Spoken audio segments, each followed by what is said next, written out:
Olá, pessoal. Hoje é quarta-feira, 24 de setembro de 2025, e nosso amigo Laith Marouf está aqui conosco. Bem-vindo, Laith. Tá com você, Nima. Laith, deixe-me começar com o de sempre. Por favor, inscreva-se no canal e clique no botão de curtir antes de começarmos. E logo abaixo do nome do Laith na tela, você vê freepalestine.video. Você pode apoiar o Laith e o trabalho que ele está fazendo no sul do Líbano, assim como seus relatos de outros países.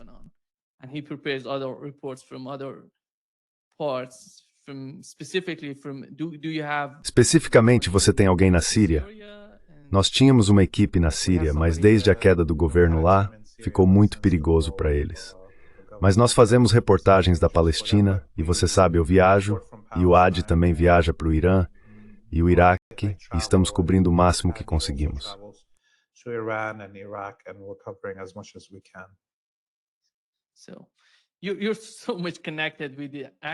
Então você está muito conectado com os atos de resistência e sabe o que está acontecendo. Laith, como você vê a situação em relação ao caso do Estado palestino? Vimos que França, Reino Unido, Austrália e Canadá se manifestaram e falaram sobre o Estado palestino. E hoje soubemos pelo Político, há um artigo no Político, que diz que Donald Trump prometeu aos líderes dos Estados Árabes que não vai deixar Netanyahu capturar a Cisjordânia. Como você vê a situação agora? E o que é com isso agora?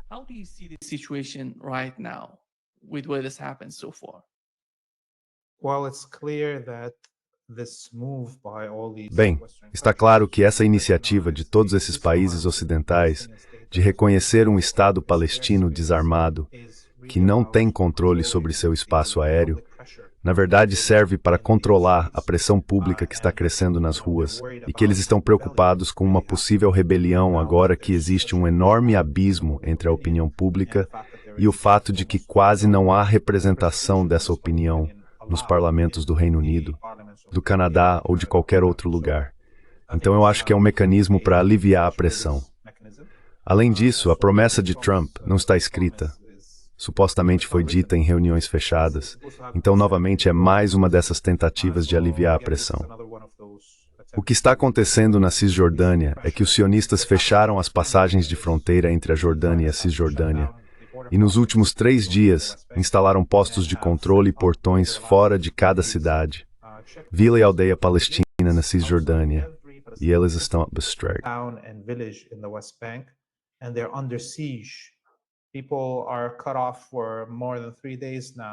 As pessoas estão isoladas há mais de 3 dias. Estudantes que foram para a escola não conseguem voltar para casa, e pessoas que foram trabalhar também estão presas. Agora há muitos esforços de solidariedade, com pessoas indo até os postos de controle para alimentar e dar água àqueles que estão presos ou para oferecer abrigo. Essa é a realidade do que está acontecendo na Cisjordânia quando Trump fala desse jeito. Eu também diria que o reconhecimento simbólico da Palestina como um Estado não vem acompanhado, por exemplo, da abertura de uma embaixada britânica em Jerusalém Oriental para a Palestina ou de uma embaixada canadense. Não há uma troca diplomática real.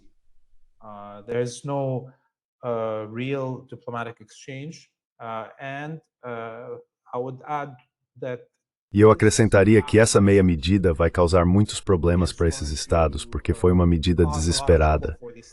Além disso, eles não calcularam totalmente o que isso significa. Reconhecer a Palestina como um estado. Se a Palestina é um estado e está em paz com o Canadá, e o Canadá reconhece como um Estado, e há cidadãos canadenses dentro de Israel atacando esse Estado da Palestina, então esses cidadãos canadenses ou britânicos estão violando a lei de recrutamento estrangeiro e são passíveis não sob a lei de crimes de guerra, mas sob o próprio Código Penal do Canadá, do Reino Unido e da Austrália, de serem presos por atacar um país que está em paz com o Reino Unido, Austrália ou Canadá.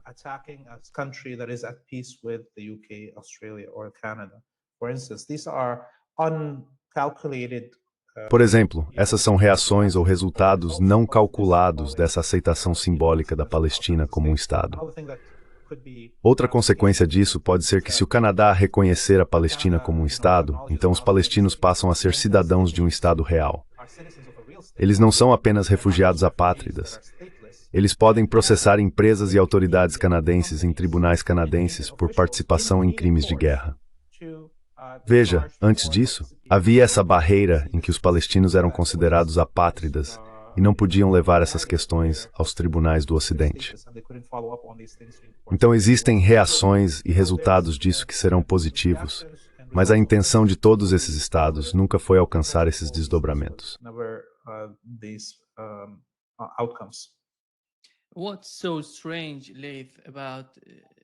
O que é tão estranho, Laith, sobre esses países, é que nenhum deles está, de alguma forma, considerando o Hamas como uma entidade legítima na Palestina. Então quem vai ocupar essa posição? Eu não vejo a OLP ocupando essa posição, e ninguém reconhece essa entidade, essa instituição chamada OLP, como representante. Então, o que está acontecendo? Eles têm uma imagem real do que está acontecendo lá. E o que eles estão dizendo se baseia em uma visão realista da realidade na Palestina.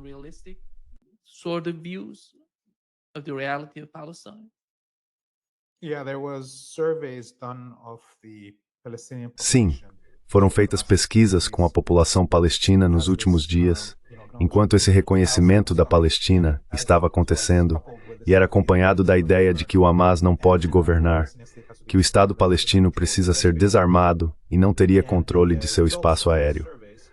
Os resultados dessas pesquisas mostraram que um candidato do Hamas venceria com mais de 72% dos votos, tanto na Cisjordânia quanto em Gaza, se enfrentasse Mahmoud Abbas. A única pessoa que poderia vencer o Hamas é Barghouti, que está preso, foi torturado, e as pessoas nem sabem como estão suas capacidades mentais após 2 décadas de tortura nas masmorras.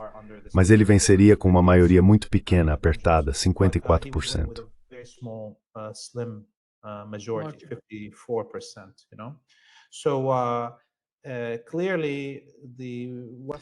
Então, claramente, o Ocidente não tem voz sobre o que os palestinos gostariam de votar. E tudo isso, novamente, é imaginário, porque a Palestina está ocupada. A Palestina está vivendo um genocídio, tanto em Gaza quanto na Cisjordânia, uma limpeza étnica que ocorre numa escala menor ou mais lenta. E esses países que agora reconheceram a existência da Palestina como um Estado, ainda não interromperam sua ajuda militar à colônia sionista, nem pediram o fim da guerra contra um Estado que agora reconhecem como existente, Palestina. Quer eles digam que é Mahmoud Abbas quem governa essa Palestina ou não, isso não importa. É um Estado com o qual estão em paz, e ainda não pararam de fornecer armas para destruí-lo.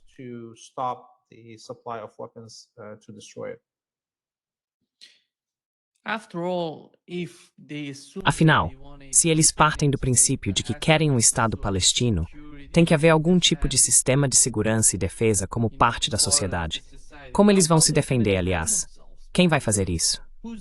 Além do Hamas, você conhece alguma outra força na Palestina que poderia fazer isso?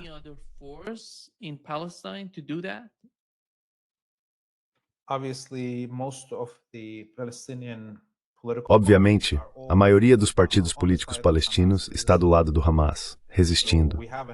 Portanto, há um consenso nacional sobre a resistência. O único partido que não está envolvido nessa resistência é o Fatah, mas apenas seu braço político. Até mesmo o braço militar do Fatah, especificamente em Gaza e em lugares como Jenin e Tulkarem, na Cisjordânia, rompeu a ligação com Mahmoud Abbas e o braço político do Fatah. Então os palestinos vão se defender. E agora, eles sempre tiveram internacionalmente garantido o direito, como um povo ocupado, de se defender. Agora, com a grande maioria dos estados ocidentais também reconhecendo a existência da Palestina como um estado, esse direito à resistência é duplicado.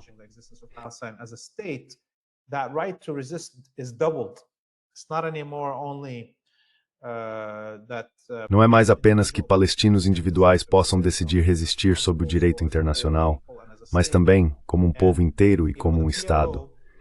E você sabe, a OLP, a Organização para a Libertação da Palestina, só para deixar bem claro para todos, é uma organização guarda-chuva. Um dos partidos dentro dela se chama Fatah. A OLP, ainda sob reconhecimento da ONU, é a única representante legítima do povo palestino.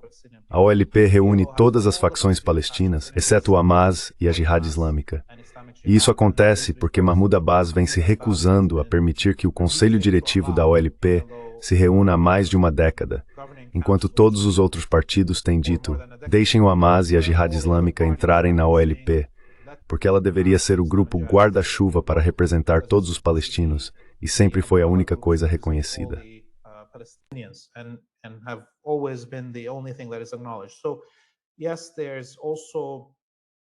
Então sim, há outro ponto. É por isso que é muito importante entender. Até agora, as Nações Unidas não reconheceram a existência de um Estado palestino porque há um veto americano. Portanto, a Palestina não pode ser membro das Nações Unidas. Mas também, de fato, os Estados Unidos e todas as Nações Unidas votaram e aceitaram a OLP, a Organização para a Libertação da Palestina, como a única representante do povo palestino. Então estamos nesse limbo, certo? Onde a OLP é a única representante, o Estado palestino existe apenas no nome, e a OLP não se reúne há mais de uma década e não tem permissão para se reunir por ordem de Abbas, e portanto ela realmente não representa todo o espectro dos palestinos.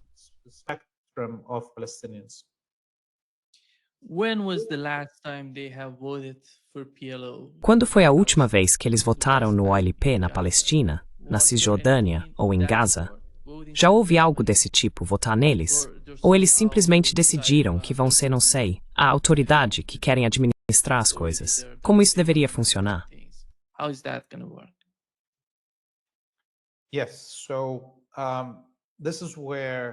Sim. Então é aqui que novamente a questão da autoridade palestina e do Estado palestino se torna problemática. Porque a autoridade palestina representa apenas os palestinos dentro da Cisjordânia e de Gaza, não Jerusalém, não os que estão dentro de 1948, e nem a grande maioria dos palestinos que estão na diáspora ou em campos de refugiados fora da Palestina histórica. Então, a última eleição realizada em 2006 para a autoridade palestina representou apenas 25% dos palestinos como um todo, certo? E mesmo dentro desses 25%, o Hamas venceu. E isso não foi reconhecido pelo Ocidente. E Mahmoud Abbas se recusou a aceitar, e assim por diante.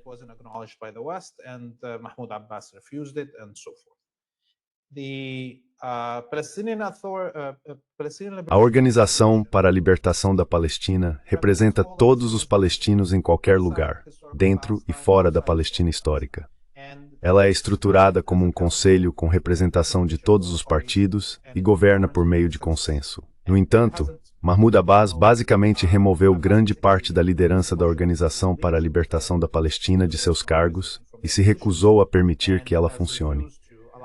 Agora, com esse reconhecimento de um Estado palestino, quem é considerado cidadão desse Estado? Eu, como palestino nascido fora da Vamorf de refugiados, sou cidadão palestino? Tenho direito ao voto? Am I a Palestinian citizen? Do I have a right to vote? Those are all questions that are not answered in whatever. Essas são todas questões que não são respondidas em qualquer reconhecimento que temos aqui.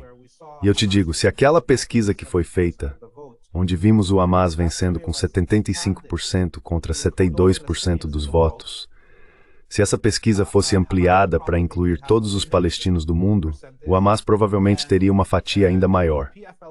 E a FPLP, a Frente Popular para a Libertação da Palestina, teria uma porcentagem de apoio maior do que até mesmo a Fatah e Mahmoud Abbas. Porque há, claro, grandes contingentes de palestinos que vivem na América Latina, América do Norte e Europa, que na verdade apoiam mais a FPLP e sua perspectiva socialista do que a agenda liberal de Mahmoud Abbas.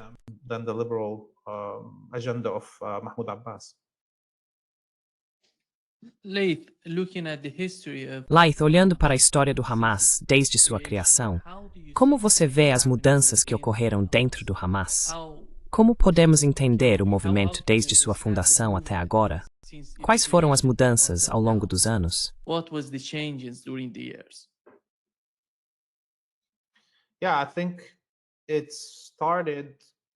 Sim, acho que começou como uma forma de preencher uma lacuna quando, por um lado, houve a derrota da FPLP e da corrente socialista comunista de resistência em setembro de 1970, com o massacre da FPLP na Jordânia. Depois isso foi seguido pela derrota da Fatah liberal em 1982 em Beirute e a ascensão naquele momento da resistência islâmica no Líbano e, claro, pouco antes disso, a Revolução Islâmica no Irã. Essas foram respostas ao fracasso de todas as outras alternativas. Então, tivemos muitos membros da OLP e da Fatah, especificamente, se juntando ao Hezbollah aqui no Líbano e trabalhando com eles.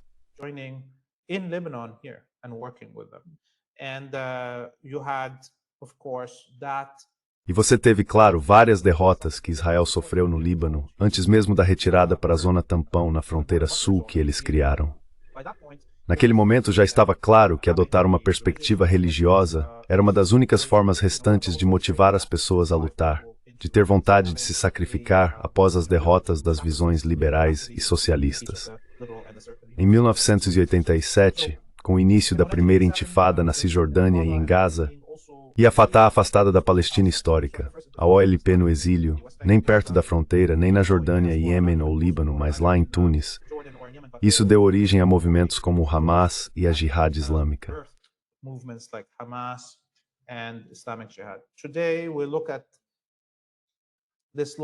Hoje olhamos para esse longo caminho de mais de 30 anos. O Hamas e a Jihad Islâmica amadureceram muito.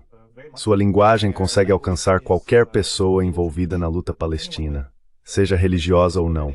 Eles têm um histórico de sacrifício e de compromisso com essa luta, e já não são apenas um grupo marginal ou simplesmente um substituto para um projeto fracassado. Eles são um projeto em si mesmos, e acredito que conseguiram conquistar o coração da cria dos palestinos.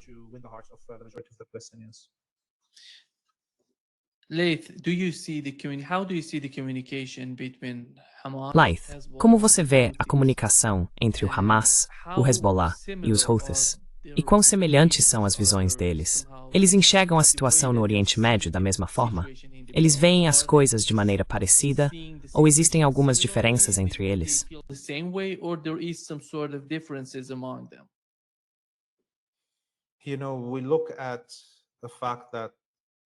Veja, nós observamos que foram o Hezbollah e o Ansarullah no Iêmen que vieram em auxílio da resistência palestina em Gaza, com o Hamas sendo a maior parte. Está claro que o Hamas coordena com a resistência islâmica no Líbano, no Iêmen e no Irã. Se houve alguma divergência de opiniões ou caminhos, talvez tenha sido há 15 anos no início da guerra na Síria, quando o Hamas ainda não tinha entendido que a onda da Irmandade Muçulmana, que o Catar e a Turquia estavam mobilizando no mundo árabe durante a chamada Primavera Árabe, era na verdade uma revolução colorida imperialista e que a maior parte da Irmandade Muçulmana já havia sido capturada pelos imperialistas.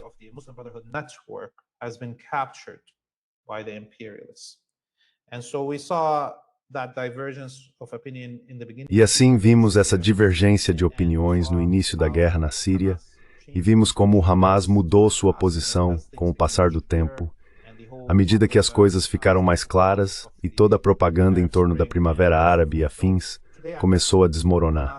Então hoje acredito que Hamas, Hezbollah e Ansarullah, sua política externa ou política militar, estão alinhadas 100%. Não há muita diferença entre esses grupos. E eles superaram as barreiras sectárias que foram colocadas diante deles pela Primavera Árabe.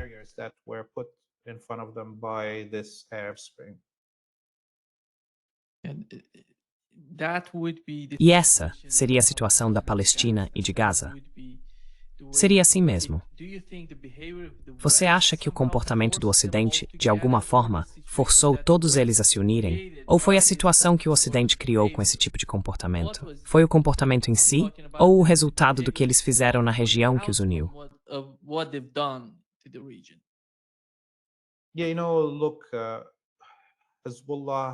Sim, veja bem. O Hezbollah, mesmo antes desta guerra em Gaza e do genocídio em Gaza, há décadas declara abertamente que trabalha pela libertação da Palestina. Então isso é uma posição ideológica e um objetivo estratégico. Porque o Hezbollah, a partir da sua perspectiva de segurança do Líbano e do povo libanês, entende que enquanto a colônia sionista existir, não haverá segurança para o Líbano, nem soberania para o Líbano, nem prosperidade econômica para o Líbano. E esse é o mesmo entendimento que o Ansarullah no Iêmen tem. Então talvez fosse possível para a mídia wahhabita e ikhwanista do Catar, dos Emirados, da Arábia Saudita, tentar confundir as pessoas, dizendo que o Hezbollah está apenas usando a Palestina como desculpa para continuar militarizado e assim controlar o país.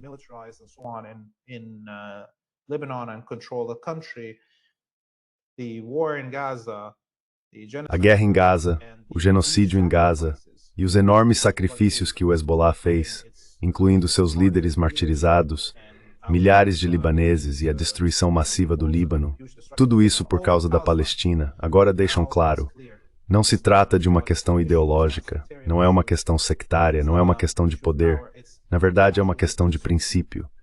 E o povo palestino, todos eles, sabem e entendem que Said Hassan Nasrallah, cuja comemoração de seu assassinato e martírio ocorre esta semana, deu sua vida pela Palestina. Não há outro líder de outro país que tenha sido assassinado por sua posição em relação à Palestina nesta guerra, embora possamos provavelmente incluir o presidente Raisi do Irã, mas vamos esperar o Irã confirmar que ele foi assassinado antes de afirmar isso.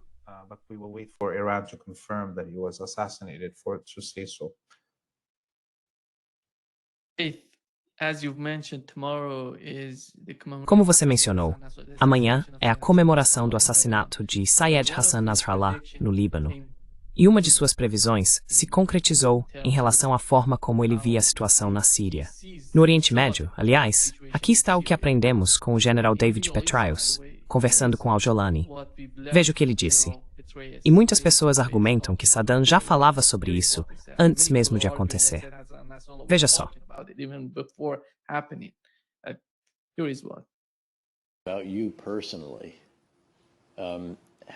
E quanto a você pessoalmente, como está lidando com toda essa pressão? Você está conseguindo tempo para refletir um pouco? Está conseguindo dormir o suficiente à noite? Novamente, eu já passei por isso e sei como é muito, muito difícil. E seus muitos fãs, e eu sou um deles, realmente nos preocupamos.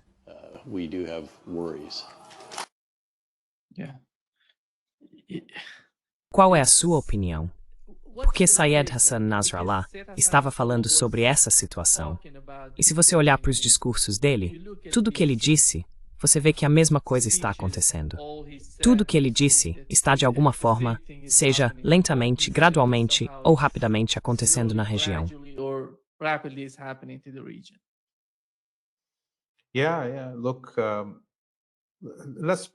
Sim, sim. Olha, vamos presumir que o discurso sobre democracia, direitos humanos e direitos das mulheres contra o presidente Assad seja verdadeiro. Bem, hoje não há direitos humanos, não há democracia, não há direitos das mulheres, seja lá o que for, na Síria. Então por que ninguém está falando sobre esses direitos? Qual é a diferença entre o presidente Assad e Al-Jolani? A única coisa é que um beija a mão de Israel e dos Estados Unidos e o outro se recusou. Isso é o mínimo. Isso se acreditarmos na propaganda que foi contada sobre o governo sírio, o que não é verdade. Lembre-se de quando entraram na prisão de Sidnaya, havia apenas alguns, menos de 100 prisioneiros nessa prisão. Então hoje há dezenas de milhares de sírios que desapareceram, foram mortos, estuprados ou jogados em valas comuns.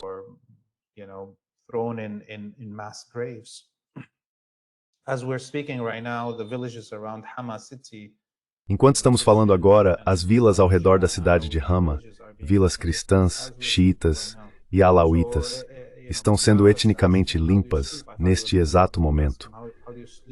Então Petraeus está perguntando a ele, como você dorme?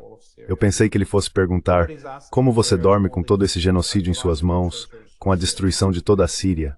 Ninguém está perguntando onde estão todos os tesouros arqueológicos da Síria hoje. Ninguém está perguntando onde foram parar os manuscritos de algumas das bibliotecas mais antigas ainda existentes na Terra, em Damasco e Alepo. Para onde eles foram? Sabe, está claro que a Síria pagou um preço enorme, pelo menos 600 mil pessoas mortas, para defender a Palestina, para defender o Líbano, para defender a soberania árabe e a honra árabe.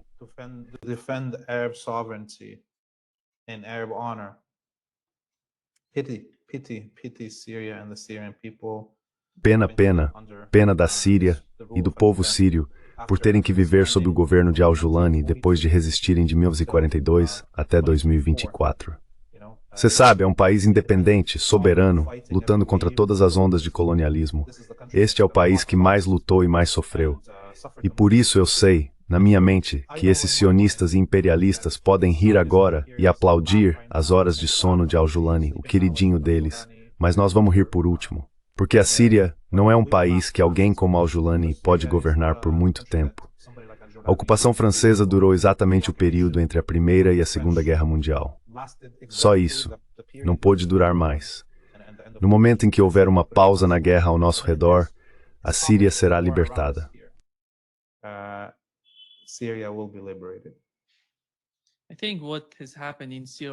Acho que o que aconteceu na Síria é de certa forma um sinal de alerta para as pessoas no Líbano. Porque foi isso que Tom Brock, o enviado dos Estados Unidos para o Oriente Médio, disse sobre armar o governo do Líbano para lutar contra seu próprio povo, depois de desarmar o Hezbollah.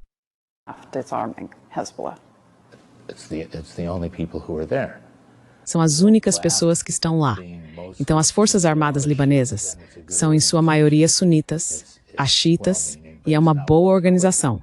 Tem boas intenções, mas não é bem equipada. Porque contra quem eles vão lutar? Nós não queremos armá-los. Vamos armá-los para que lutem contra Israel? Acho que não. Então você os arma para que lutem contra seu próprio povo, o Hezbollah. Eu diria que os libaneses, e não digo isso de forma desrespeitosa, só sabem falar. Nunca houve uma ação concreta. Dissemos a eles, vocês querem nossa ajuda? Nós damos nossa ajuda. Demos a eles um manual. Eles não conseguem chegar lá. Se falarmos sobre confiança, para ser honesto, nesse ramo, não confio em nenhum deles. Nossos interesses não estão alinhados. Aliado é uma palavra equivocada. Nossos interesses não estão alinhados. Com o regime sírio, não. Com nenhum deles. Com nenhum deles no Oriente Médio.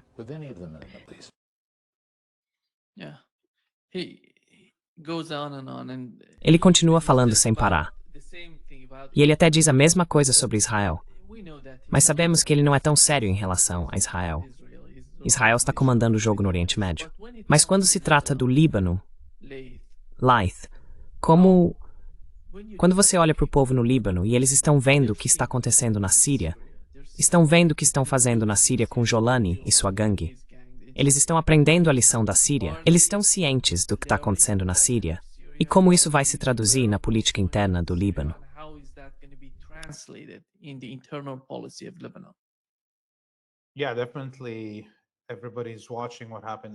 Sim, com certeza. Todo mundo está acompanhando o que aconteceu na Síria e o que está acontecendo na Síria, o que está acontecendo na Palestina, em Gaza, na Cisjordânia. E o Tom Barak, falando de forma tão aberta, facilitou muito o trabalho da resistência e de qualquer um que queira se manifestar em apoio à resistência. Na minha opinião, ele cometeu um grande erro. E de qualquer forma, também errou ao dizer que o exército libanês é majoritariamente sunita. Isso não é verdade. O exército libanês reflete as porcentagens da população, o que significa que o maior bloco nas forças armadas é, na verdade, xiita. E isso é parte do motivo pelo qual eles não podem enfrentar seu próprio povo, sejam eles sunitas, xiitas, cristãos ou drusos que estão dentro do exército.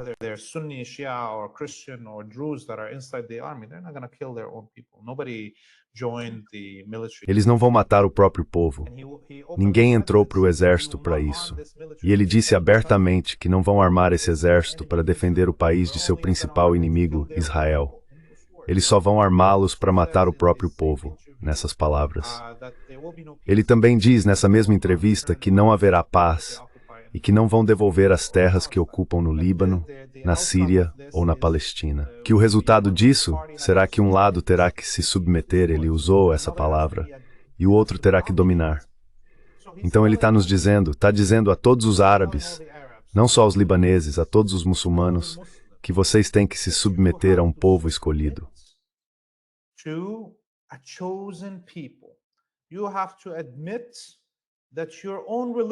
Você tem que admitir que sua própria religião é uma mentira, que seus profetas são mentirosos. É isso que reconhecer o direito do Estado de Israel de existir significa. Para um árabe, para um cristão, para um muçulmano, isso significa que, bem, seu Deus é um mentiroso. E você está levantando a mão e dizendo, sim, Existe um povo escolhido. São eles. Eu não sou um deles, e meus deuses são falsos. É isso que Barak está nos dizendo abertamente que precisa acontecer. E é por isso que isso não vai acontecer. A loucura de grandeza que está na cabeça dos imperialistas e dos sionistas os faz pensar que podem mudar o curso da história, do tempo e da geografia.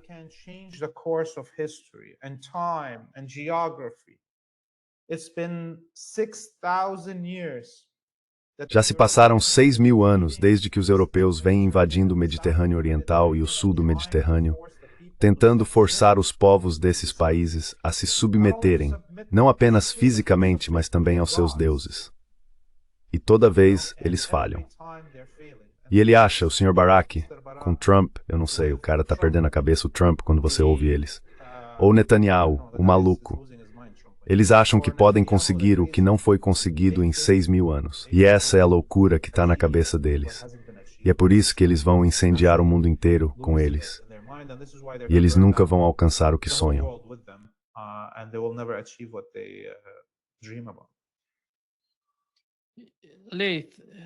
Laith, aqui está o que Naftali Bennett disse sobre o movimento no Ocidente em relação ao reconhecimento do Estado palestino e seus sentimentos a respeito.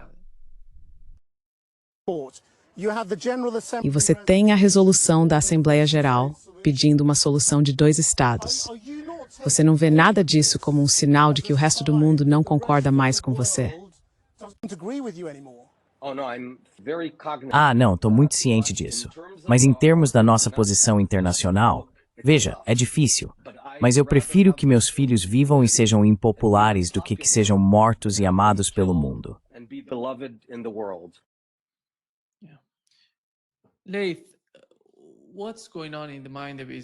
Laith, o que se passa na mente dos israelenses e como isso se compara com o eixo da resistência e o povo da Palestina? Sabemos que hoje, enquanto conversamos, pouco antes de entrarmos no ar, ficamos sabendo que um drone iemenita atingiu Eilat, no sul de Israel. Isso mostra que não importa o quanto você ajude Israel, quantas armas ou sistemas de defesa aérea você envie, eles não vão conseguir controlar a situação no Oriente Médio, porque nem mesmo o custo do que estão fazendo é comparável. E é por isso que eles não conseguem sustentar isso. Para os Estados Unidos, é a mesma coisa. Por isso, na minha opinião, Donald Trump recuou. De alguma forma, ele sente a situação no Mar Vermelho.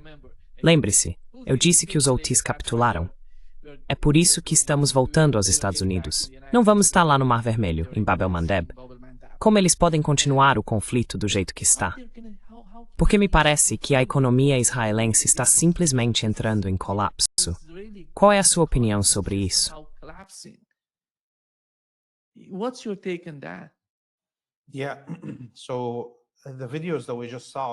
Sim, então os vídeos que acabamos de ver do ataque a Eilat por drones iemenitas, acho que vimos pelo menos 4 alvos diferentes sendo atingidos. Isso mostra como essa nova geração de drones que o Iêmen está usando está conseguindo passar por todas as defesas aéreas. Seus mísseis hipersônicos com múltiplas ogivas têm atingido seus alvos todos os dias. Acabaram de sair alguns números na revista Foreign Affairs, e esses números mostraram que 75% das interceptações durante a guerra de 12 dias entre o Irã e a colônia sionista foram realizadas pelos sistemas de defesa aérea americanos AD e SAM-3S, que estavam posicionados na colônia sionista. Isso significa que Arrow, David's Sling, Arrow 1, 2, 3, todos eles falharam em seu trabalho.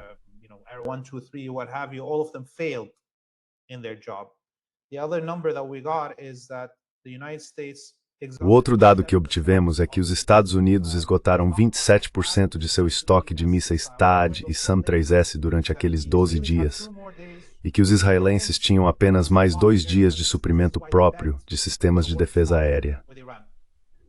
É por isso que eles imploraram para que a guerra com o Irã parasse, porque no 10º dia a probabilidade de um míssil iraniano atingir seu alvo já era de quase 80%. Sabemos que a economia israelense está destruída. Todo Israel só consegue produzir, em um ano, 1.000 mísseis de defesa aérea, Arrow 1, 2, 3 e David's Sling, enquanto o Irã pode produzir 1.000 mísseis hipersônicos de ogivas múltiplas em um mês. Então ali já está decidido. we also can see that Também podemos ver que o Ocidente está se sobrecarregando e que, na verdade, foram os Estados Unidos que capitularam diante do Iêmen. Supostamente, eles estavam atacando o Iêmen para impedir que atacasse Israel e os navios que iam para Israel. Bem, eles foram embora e o Iêmen continua atacando a colônia sionista e os navios que vão para lá. Então foram os Estados Unidos que capitularam diante do Iêmen. E agora, você sabe, eu disse isso há 2 anos, quando essa guerra começou. Israel foi derrotado em 7 de outubro, militarmente. O Ocidente foi derrotado em 7 de outubro. O que temos visto nos últimos 22, 23, quase 24 meses agora é uma guerra de vontade. Os palestinos vão desistir, os libaneses vão desistir, os iemenitas vão desistir, os iranianos vão desistir, sob uma destruição em massa que não tem objetivos estratégicos ou militares. Strategic goals, military goals. Israel can bombard huge cities. Israel pode bombardear grandes cidades, destruir, matar em massa, mas não consegue alcançar nenhum objetivo militar. Então a única maneira de alcançar um objetivo militar é fazendo com que as pessoas se rendam a ela. E até agora os palestinos não se renderam, os libaneses não se renderam, os iemenitas não se renderam, os iranianos não se renderam, e o Ocidente não vai conseguir proteger Israel por muito mais tempo. Um último número que vou mencionar aqui. Agora temos dados do Ministério da Defesa de Israel de que 81 mil soldados israelenses foram feridos. 81 mil soldados israelenses. E de acordo com as estatísticas modernas de guerra, são 3 feridos para cada morto. Então, no melhor cenário, Israel teve 27 mil soldados mortos.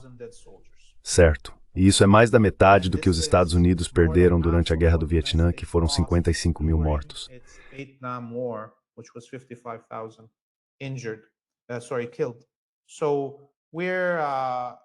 Desculpe, mortos.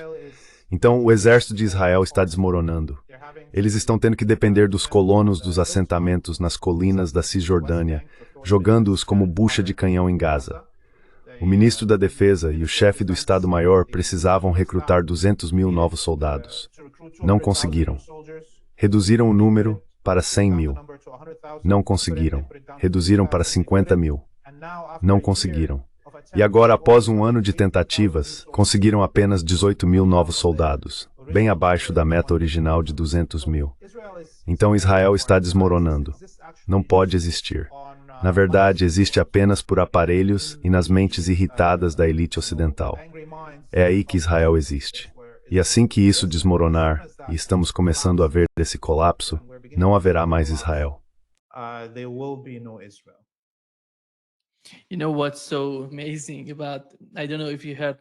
Sabe o que é tão incrível sobre isso? Não sei se você ouviu o Mike Huckabee, o embaixador dos Estados Unidos em Israel.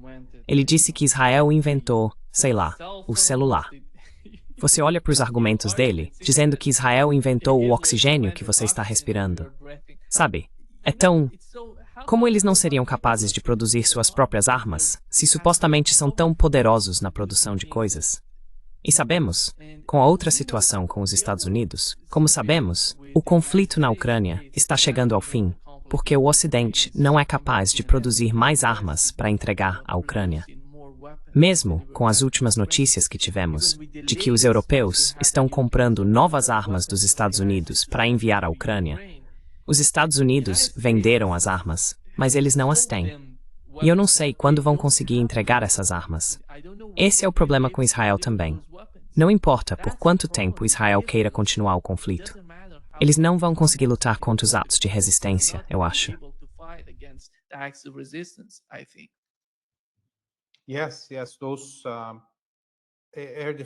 Sim, sim. Aqueles sistemas de defesa aérea que o Ocidente precisou usar para defender Israel contra os mísseis hipersônicos. Cada um deles custa entre 1 milhão e 20 milhões por míssil, enquanto o míssil mais caro que o Irã ou o Iêmen produz custa cerca de 100 mil dólares. Então, a economia dessa guerra, por causa da democratização da tecnologia militar que vimos com drones e mísseis hipersônicos, agora está do lado do defensor. Não importa se o GFTC na fonte minhas, e assim importa se ela de ter os mísseis e alcançar uma safe F-35. Have the same effect as having F-16s or F-35s. I want to say also that,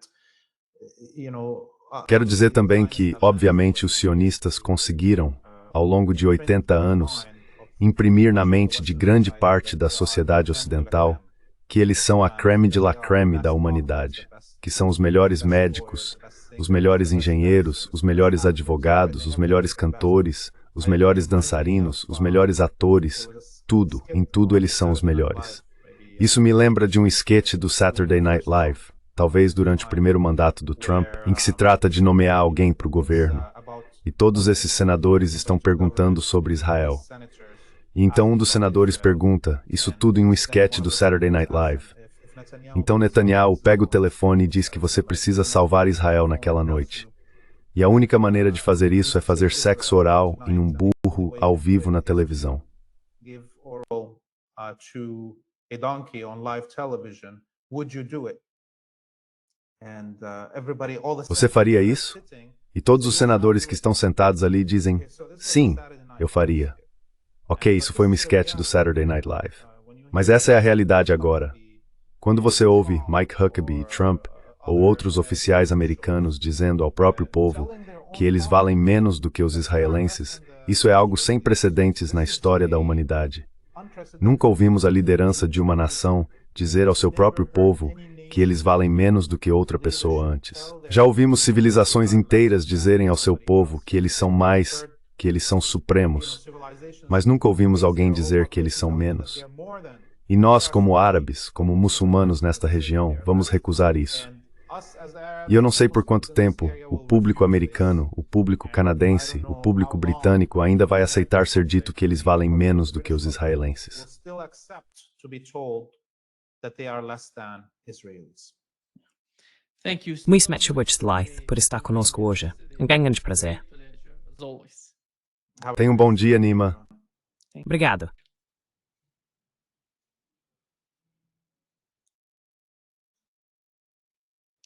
Olá, Matt. Como vai, Matt? Tudo bem, tudo bem. E você, cara? É bom te ver de volta. Ei, você precisa fazer uma pausa ou algo assim? Edson Sovevogus. Ah, estamos ao vivo? Ah, ok. Eu estava olhando pro meu celular, tipo, ok. E aí, Matt, tudo bem? Tô bem. E você e sua família já faz 6 meses, estamos ótimos. Estamos indo muito bem. É tão bom ser de volta, Matt. Bangs, Matt, vamos começar com a situação do Estado palestino. Sabemos que neste momento, na Europa, no Canadá e na Austrália, as pessoas estão falando sobre a solução de 2 estados. O que me parece irrealista, na minha opinião, é a forma como estão falando de um Estado palestino sem o Hamas. Como você define isso? Como você entende esse tipo de posição da parte deles?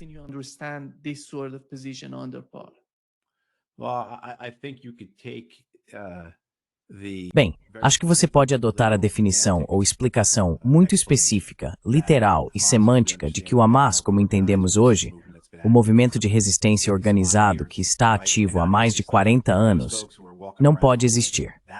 Que aquelas pessoas que andam por aí com aquela bandeira não podem mais se reunir sob aquela bandeira. Isso é algo que o próprio Hamas já disse estar disposto a fazer. Quero dizer, repetidas vezes, o Hamas afirmou que, em uma resolução em relação a Israel e Palestina, eles sairiam, o Hamas sairia do governo. Eles já disseram isso várias vezes. Eles estão defendendo, em suas propostas de cessar-fogo, que seja formado um governo palestino que não inclua necessariamente o Hamas. Agora, de novo, essa é aquela ideia literal, específica e semântica de que esses caras com aquela bandeira não podem estar envolvidos.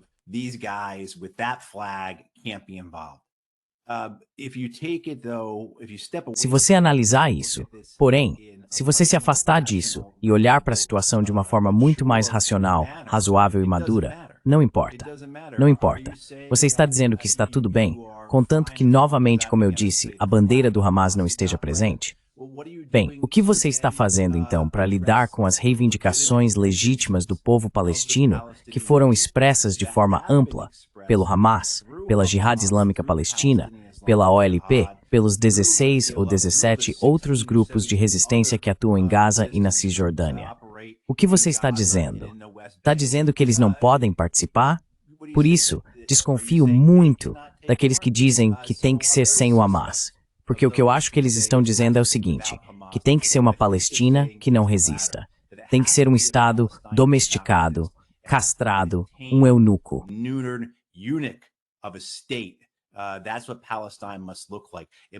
É assim que a Palestina deve parecer. Deve se assemelhar à Palestina, sobre a qual Hillary Clinton fala com muita frequência. Você ouve Hillary e Bill Clinton também. Você os ouve falar frequentemente sobre como os palestinos rejeitaram o acordo de paz com Israel. E é disso que se tratava. O Estado palestino que teria surgido do que eles estão falando teria sido uma casca fraca, patética e neutra, um holograma de nação. Eles nem sequer teriam seus próprios direitos sobre a água, muito menos controle de fronteiras, aeroportos, portos, forças armadas, direitos comerciais, etc, etc, etc. Por isso desconfio muito daqueles que dizem que é preciso ter um Estado palestino sem o Hamas. Porque o que eu acho que eles querem dizer é um Estado palestino que existe de joelhos, em súplica a Israel, aos Estados Unidos e ao Ocidente.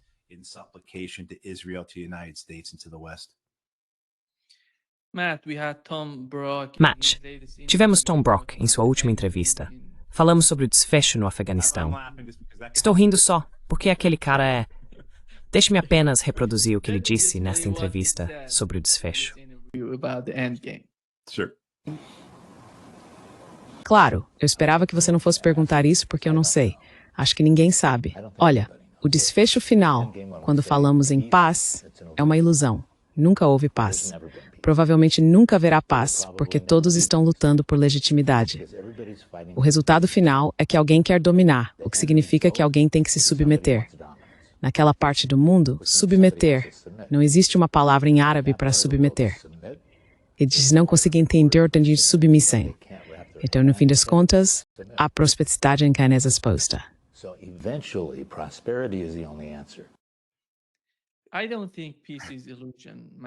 Eu não acho que a paz seja uma ilusão, Matt. Eu não vejo as coisas do jeito que esse cara vê, porque do jeito que ele enxerga o que está acontecendo, não há fim. Não há fim para o que ele está falando. Isso é extremamente, assustador para todo mundo, porque do que ele está falando, afinal? No fim das contas, precisamos entender a situação. Precisamos ter algum tipo de solução para o que está acontecendo.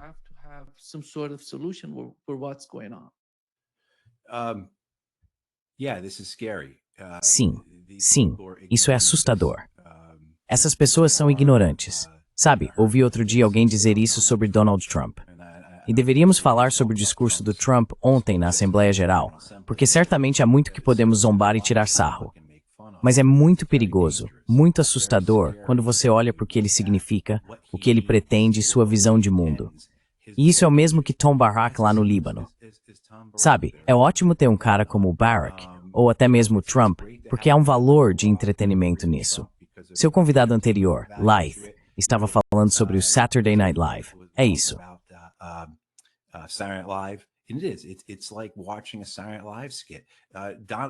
É como assistir a um sketch do Saturday Night Live. A presidência de Donald Trump seria fantástica se fosse uma comédia na Netflix, sabe? Mas não é. E você olha para pessoas como o Barak e diz, antes de tudo, ele nem fala inglês. Ele não sabe do que está falando quando diz que não existe uma palavra em árabe para submeter, certo? Islã significa submeter-se. Toda religião é baseada na submissão individual a Deus. Quero dizer, é isso que a palavra significa. Quando Maomé foi chamado na caverna, e não quero me aprofundar muito nisso porque já esqueci muita coisa sobre o Islã e esses assuntos, mas de qualquer forma, ele foi chamado a se submeter, certo?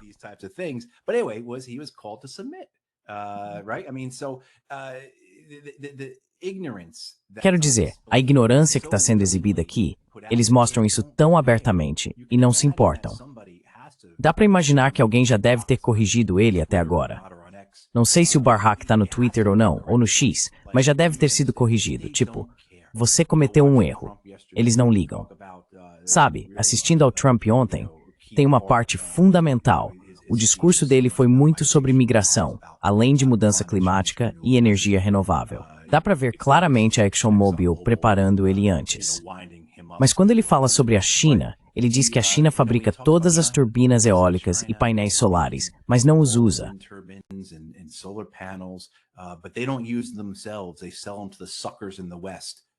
Eles vendem isso para os otários no Ocidente que caíram no golpe da energia verde. E eles pagam para a delegação chinesa. A delegação chinesa é tipo, você pode ver na cara deles, tipo, do que diabos esse cara tá falando? Porque a China é de longe o maior usuário de energia renovável do mundo e eles continuam investindo cada vez mais. A participação deles no uso de renováveis cresce a cada ano. Mas Trump não liga para os fatos. Barack não liga para os fatos. E, então, sim, tavalador. Mostra, estamos reservado e uma tritiga como de conflito sem fim, guerra sem fim.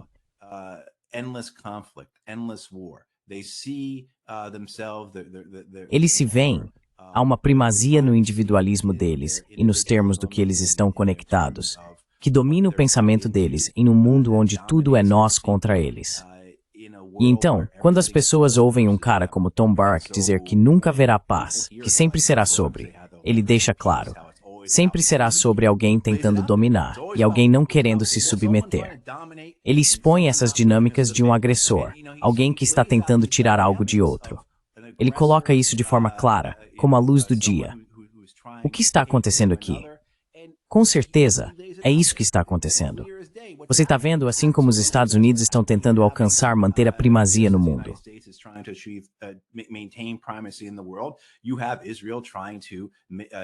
Você tem Israel tentando alcançar e manter a primazia no Oriente Médio.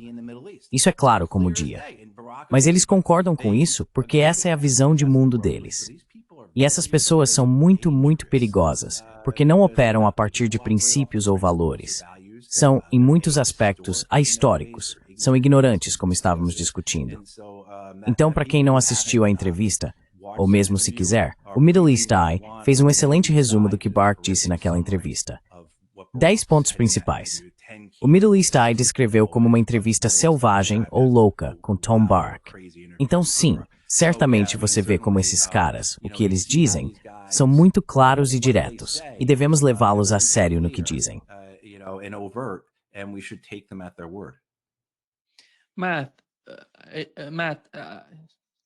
Matt, quando olhamos para a Europa hoje, vemos, na minha opinião, que o que está acontecendo com os líderes europeus é que eles estão, de alguma forma, tentando se aproximar da opinião pública.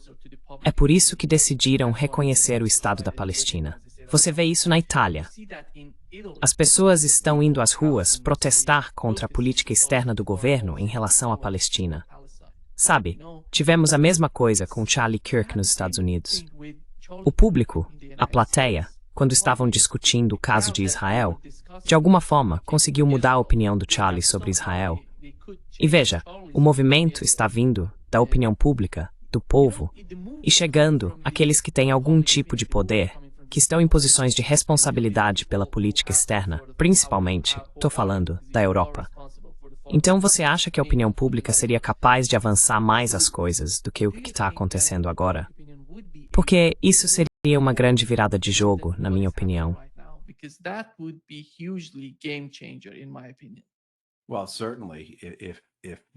Bem, certamente, se os europeus cortassem o comércio com Israel, isso seria enorme.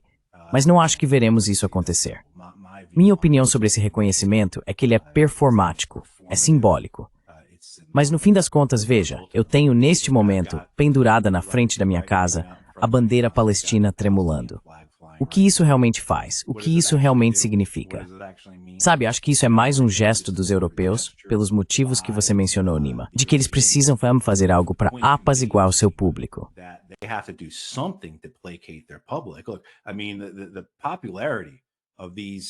Olha, quero dizer, a popularidade desses líderes em toda a Europa Ocidental sabe, meu Deus, faz os democratas e os republicanos, nos Daruzem, parecerem os Beatles ou algo assim. Então, o gesto que é feito, se não for acompanhado de ação, não significa nada. Sabe, estive na Irlanda há 10 meses, e em todos os lugares onde falei, a maior resistência que recebi, o momento em que os irlandeses ficavam mais irritados com o que eu dizia, era quando eu falava algo como, sabe, eu realmente agradecer por te protegidamente liderando o caminho aqui.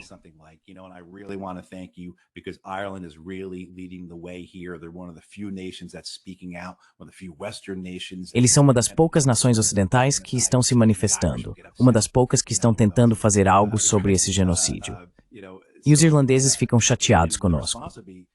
Em resposta a mim, eles dizem: somos o maior parceiro comercial de Israel. Então o governo irlandês pode dizer o que quiser, mas é o maior parceiro comercial de Israel. Portanto, até que haja alguma ação de fato, algo que realmente prejudique Israel, de uma forma que force o governo israelense a sofrer uma pressão política severa daqueles israelenses que não estão ligados ao projeto israelense, que é um número cada vez menor a cada ano, nada vai mudar.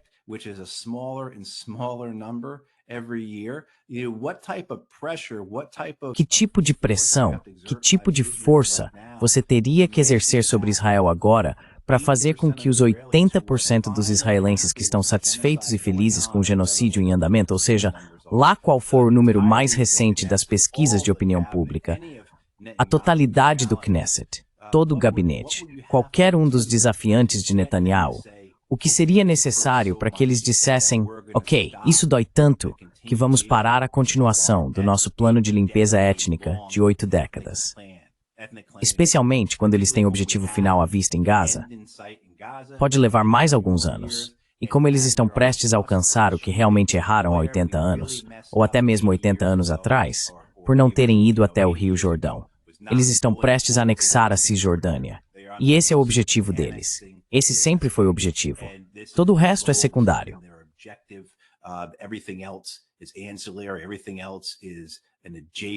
Todo o resto é um esforço adjacente ou secundário, operações de preparação. O que estamos vendo acontecer na Síria, no Líbano, até mesmo no Irã, tudo isso tem o objetivo de preparar o campo de batalha, por assim dizer, a região, por assim dizer, para a anexação da Cisjordânia. Então, a pressão que precisa ser exercida é sobre os Estados europeus, para que façam algo tão severo que force os israelenses.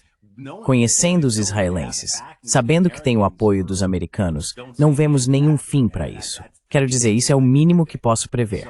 Então, sabe, esse reconhecimento é certamente necessário, deveria ter sido feito há décadas. Al Jazeera teve uma ótima manchete. 108 anos após a declaração de Balfour, os britânicos reconhecem o Estado da Palestina. Achei essa manchete perfeita.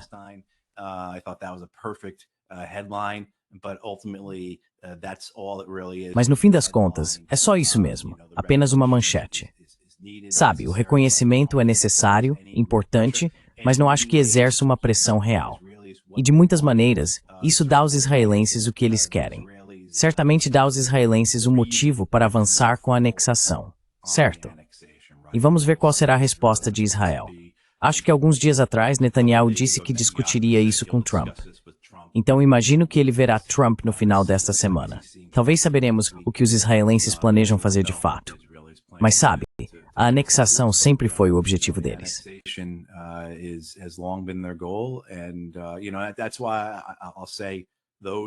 E sabe, é por isso que digo àqueles que se preocupam com a Palestina. O momento é agora para trabalhar na construção da resistência palestina na Cisjordânia. Eles têm resistido há décadas. Não quero ultrapassar limites aqui ou fazer parecer, você sabe, mas em relação a Gaza, acabou. Não vejo nada que vá impedir a limpeza étnica em Gaza. Deus me ajude. Deus ajude aquele povo. Mas Gaza acabou. A Cisjordânia ainda existe. E será que existe a possibilidade de nós, que estamos de fora, fazermos o que for preciso para fortalecer, apoiar, financiar, o que for, a resistência palestina na Cisjordânia, para que o que aconteceu em Gaza não aconteça na Cisjordânia?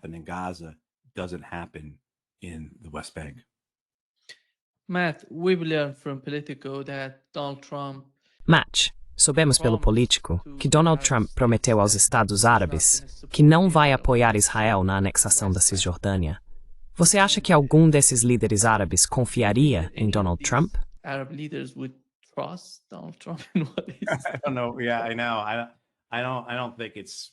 Eu não sei. Eu sei. Acho que não. Acho que não. E a ideia também é, quantos de nós confiam nos líderes árabes, certo? Então, se eu dissesse para você que os líderes árabes vão causar um alvoroço e ficar todos irritados, e quando digo líderes árabes, incluo Erdogan e, sabe, outros, Então os líderes da região, todos eles fizeram seus discursos de novo. Ontem, Erdogan, Abdullah, eles fizeram seus discursos, igual fizeram no ano passado. Lembra que no ano passado na ONU, tanto Erdogan quanto Abdullah estavam basicamente declarando guerra a Israel. Abdullah falou sobre abrir fisicamente um corredor para Gaza, dando a entender o uso de força militar. Erdogan, a mesma coisa. Então esperamos alguma coisa? Por que deveríamos?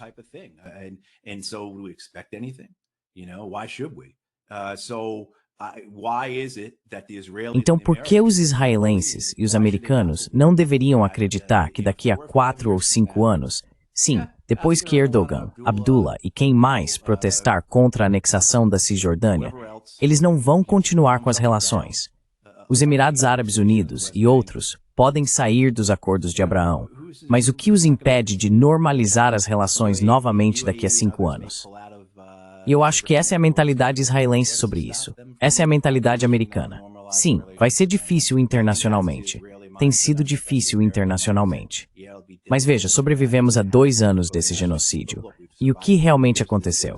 Eles ainda mantêm relações conosco. Quero dizer, então, e se eles romperem relações conosco? Ok, mas em alguns anos, as coisas vão voltar ao normal.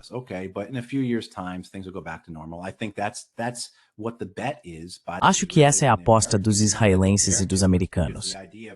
Não que eles se importem muito, porque a ideia de Israel como uma fortaleza, Netanyahu não comparou Israel a Esparta não faz muito tempo, mas essa ideia de Israel fortaleza, Israel contra o mundo, bem, isso não é o caminho bíblico. Não é essa a história cósmica ou universal de tudo isso? Não é esse, de certa forma, o pensamento subjacente dos israelenses, e por extensão, dos sionistas nos Estados Unidos e na Europa que os apoiam? Quero dizer, olhe para o discurso do Trump ontem. Foi totalmente nós contra eles. O discurso do Trump ontem, ele estava falando com os europeus, dizendo, seus países estão indo para o inferno. Ele não estava falando, sabe, com o pessoal do Brasil, ou com o pessoal do Marrocos, ou com o pessoal da Indonésia.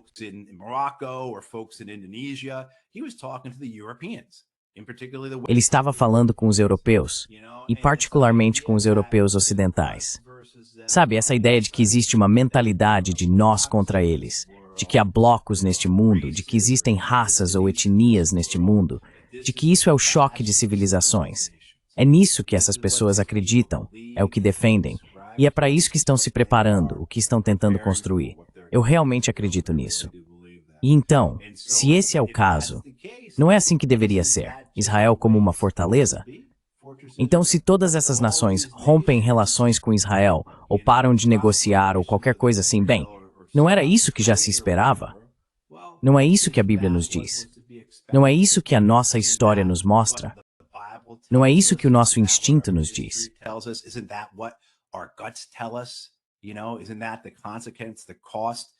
Não é essa a consequência, o custo, o risco de buscar nosso lugar legítimo neste mundo, nessa ordem na história, certo? Quero dizer, é assim que vejo essas pessoas. Então sim, quero dizer, eles prefeririam continuar essas relações, continuar esse comércio, com certeza. Mas o objetivo deles é a Cisjordânia. O objetivo deles é a grande Israel, seja dos israelenses ou dos americanos. Esse é o objetivo. E quais forem os custos, bem, é isso que eles têm que suportar. E novamente, acho que a suposição deles é, e não tenho motivo para duvidar disso, que em alguns anos as coisas voltarão ao normal. Os negócios voltarão a ser negócios. Os turistas voltarão a Jerusalém, e assim por diante.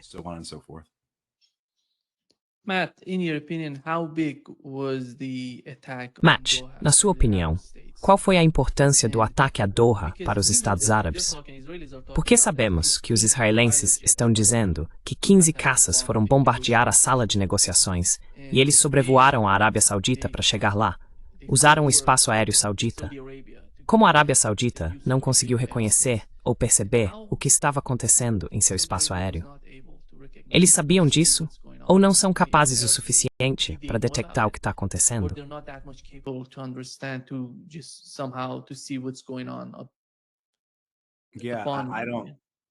Sim, eu não. Sabe, sobre sua pergunta de como eles deveriam reagir, eles deveriam estar muito preocupados com isso. É algo muito sério. Isso demonstra uma capacidade e competência dos israelenses que simplesmente não tem igual. Certamente o acordo de defesa, o tratado militar entre a Arábia Saudita e o Paquistão, que foi anunciado esta semana, logo após aquele ataque em Doha, sabe, um acordo desse tipo levaria meses, se não anos, para ser elaborado. Mas o timing foi perfeito, certo?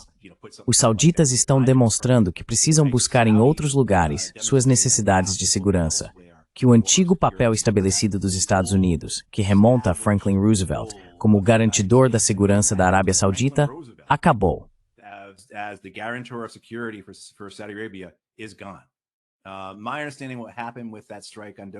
Pelo que entendi sobre o que aconteceu com aquele ataque em Doha, os israelenses lançaram as aeronaves e dispararam seus mísseis balísticos lançados do ar a partir do Mar Vermelho, e eles sobrevoaram a Arábia Saudita.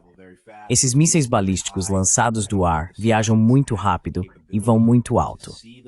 Não sei se os sauditas têm capacidade para detectar esses mísseis, os americanos têm, mas é preciso estar em alerta e procurando por eles. Não há indicação de que os americanos estavam em alerta ou procurando por eles nesse nível e naquele momento. Novamente, eles viajam muito rápido. Não sei quem está dizendo a verdade sobre se os israelenses avisaram os americanos ou não. Não sei. Eles estão jogando a culpa uns nos outros.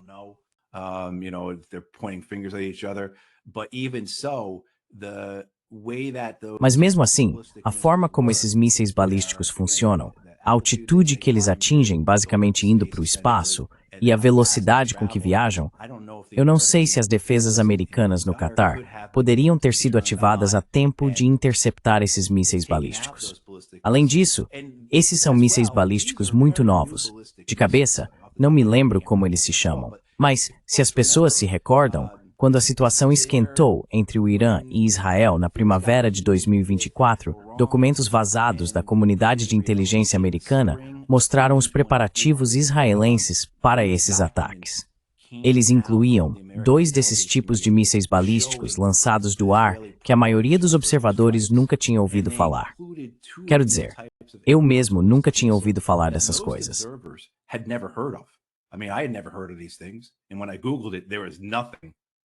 E quando pesquisei no Google, não havia nada sobre o que eram esses mísseis. Talvez você encontrasse 1 ou 2 blogs com algumas especulações. Então, esses são os mísseis de ataque israelenses mais avançados. Certo. Não sei se eles são tão capazes quanto, por exemplo, os mísseis hipersônicos russos, mas você tem que acreditar que são. É uma capacidade que os israelenses têm e que ninguém mais na região consegue igualar. Então, para chegar ao seu ponto sobre o quão seriamente isso deve ser levado, absolutamente. Você não pode depender dos Estados Unidos. Os israelenses têm armas que podem. Então, o que você vai fazer? Acho que ver aquele tratado entre a Arábia Saudita e o Paquistão mostra um dos caminhos possíveis daqui para frente.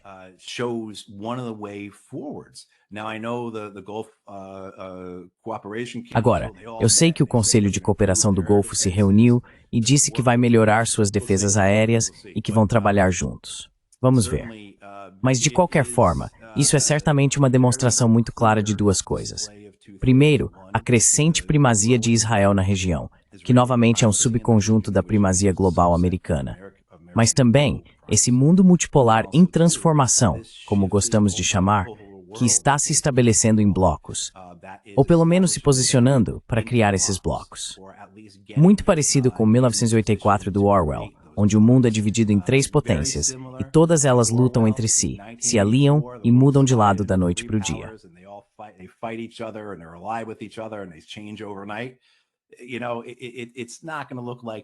Sabe, não vai ser exatamente assim, mas certamente é mais parecido com isso do que com quase qualquer outra coisa que você possa apontar em termos de literatura que tentou prever o futuro.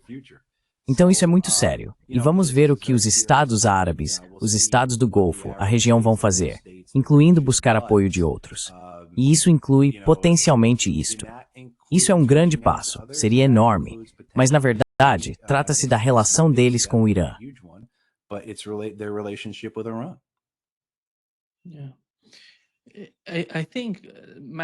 Sim, eu acho, Matt, que o que aprendemos com o conflito, os 12 dias de guerra entre Irã e Israel, é que Israel tem suas limitações no uso das armas que possui. Porque os caças, como discuti com Ted Postol, ele disse que esses caças são muito fáceis de serem atingidos, alvejados e destruídos por sistemas de defesa aérea. Mas quando se trata de mísseis, o caso é diferente. É complicado, como você mencionou. Mas sabemos que, Matt, Israel não pode sustentar o conflito do jeito que está agora. Está muito difícil para Israel. Mas você não vê isso no comportamento deles. Até mesmo pessoas nos Estados Unidos estão falando sobre as limitações de Israel, do governo israelense. They're talking about the limitations of Israel, Israeli government, but you look at Israel, the administration, Netanyahu Mas se você olhar para Israel, o governo Netanyahu, ou a oposição, aquelas pessoas que não concordam com tudo que o governo faz em Israel, eles parecem não se importar com o que está acontecendo, ou por quanto tempo vão conseguir continuar o conflito do jeito que está. Porque o caso da Ucrânia está desmoronando, e você sabe o que está acontecendo lá. E quanto a Israel, eles realmente acham, eles sabem como realmente seria se quisessem continuar o conflito? Qual é a capacidade do país, e por quanto tempo vão conseguir mantê-lo?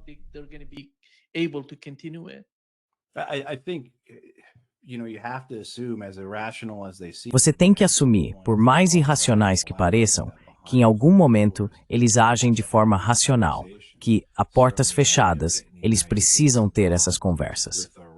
Certamente, a ideia de envolver os Estados Unidos com o Irã tem vários motivos por trás. Mas um desses motivos tem que ser que, como você está dizendo, os israelenses estavam começando a ficar sem mísseis de defesa aérea e os americanos também estavam começando a ficar sem mísseis de defesa aérea. Acho que você está sendo generoso demais com os americanos, porque ainda temos muitos que, depois de testemunhar a derrota dos Estados Unidos para os Houthis no Mar Vermelho, assim como o fato de estarmos ficando sem mísseis após 12 dias com o Irã, ainda estão debatendo a eficácia desses mísseis, sem falar na eficácia dos ataques dos B-2 e de todo o resto.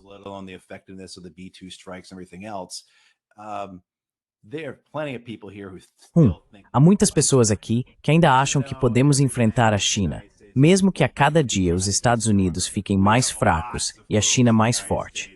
Temos muita gente nos Estados Unidos que ainda não percebeu que não conseguimos derrotar os Houthis no Mar Vermelho nem os iranianos em 12 dias, e mesmo assim acham que vamos enfrentar os chineses. Sabe, existe uma irracionalidade que domina essas mentalidades. Mas sempre foi assim. Certamente, se olharmos para vários episódios históricos, guerras, com o benefício da retrospectiva, a gente se pergunta, por que diabos eles fizeram aquilo? Por que a Alemanha decidiu lutar em duas frentes?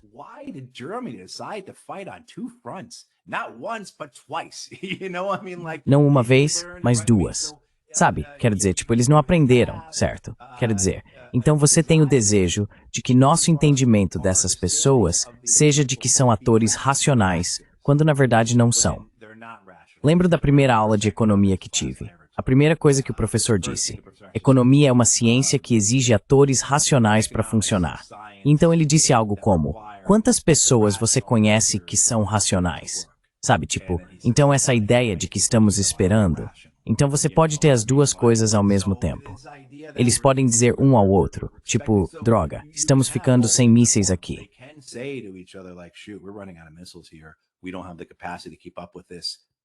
Nós não temos capacidade para acompanhar isso, sabe? E assim por diante, além do entendimento de que suas defesas sempre vão ficar atrás do seu ataque, certo?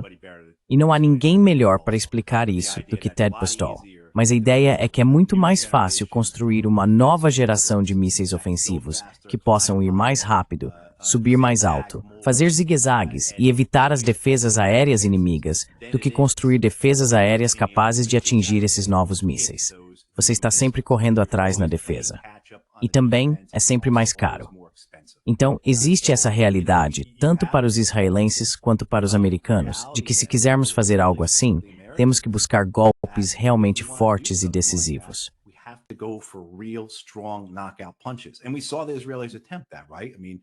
E vimos os israelenses tentarem isso, certo? Quero dizer, eles tentaram uma campanha de decapitação contra os iranianos. Foram bem-sucedidos em muitos aspectos, mas não obtiveram os resultados que esperavam.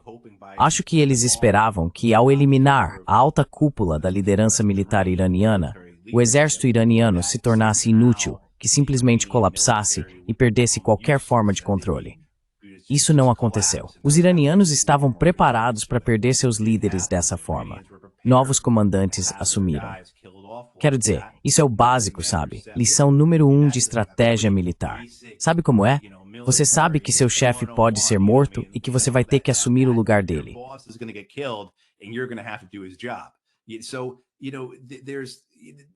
Então, sabe, a arrogância e a soberba deles, em muitos aspectos construídas sobre sucessos anteriores, não são contidas como deveriam.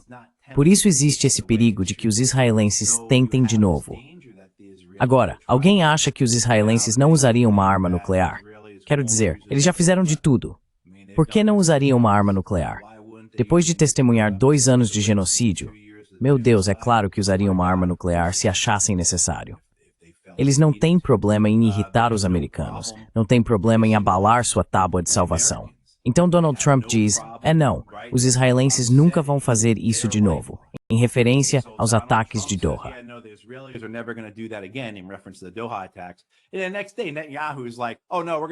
E no dia seguinte, Netanyahu diz, não, vamos fazer de novo.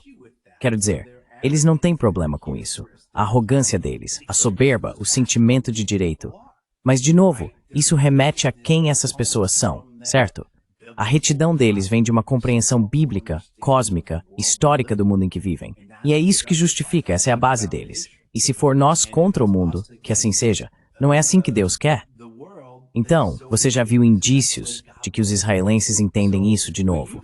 Porque as duas coisas podem ser verdadeiras, no sentido de que, sabe, o próprio Netanyahu, só na semana passada, disse que eles vão desenvolver sua própria capacidade militar industrial lá.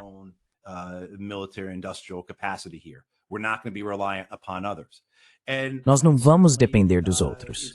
E isso certamente é um caminho a seguir.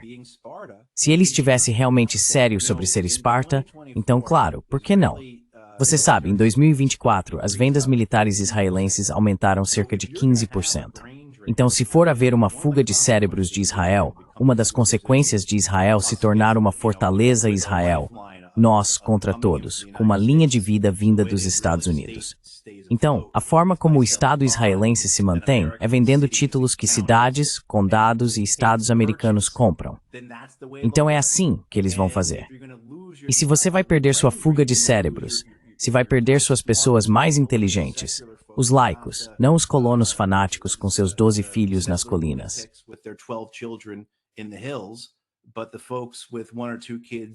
Mas as pessoas com 1 ou 2 filhos em Tel Aviv que trabalham para empresas de tecnologia, se eles forem morar com seus primos em Los Angeles, Toronto ou onde for, bem, paciência. Essas empresas ainda vão continuar com sede em Israel. E além disso, eles realmente não estão perdendo nada demograficamente, porque os colonos nas colinas estão tendo 8, 10, 12 filhos cada um. Então acho que eles sentem que podem sustentar isso.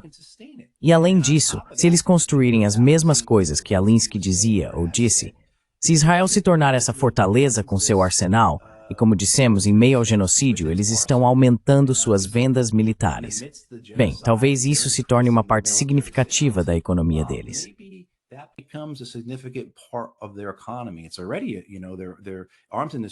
Já é, você sabe, a indústria bélica deles é muito impressionante para um país do tamanho deles. Então, se eles conseguirem automatizá-la, podem ter robôs fabricando bombas, e essas bombas são testadas em combate. Sabe, quem não vai querer comprá-las? Colômbia. Talvez o Brasil não, mas a maioria dos outros países vai comprar. Então dá para ver na loucura um caminho adiante no qual eles podem acreditar. E sabe, isso me faz entender que vamos falar sobre isso por muitos anos ainda. Que não há esperança. Que não devemos ter esperança. Só devemos ter ação do nosso lado. Porque é a única coisa que vai importar, que vai fazer diferença.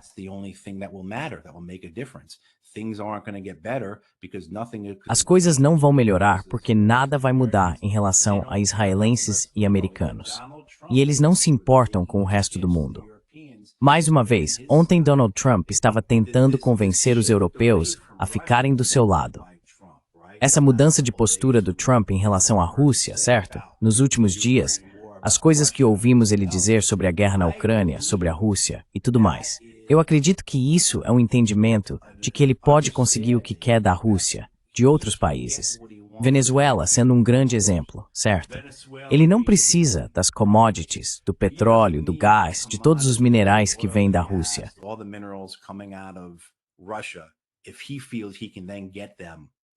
Se ele acha que pode conseguir isso da América do Sul, certo?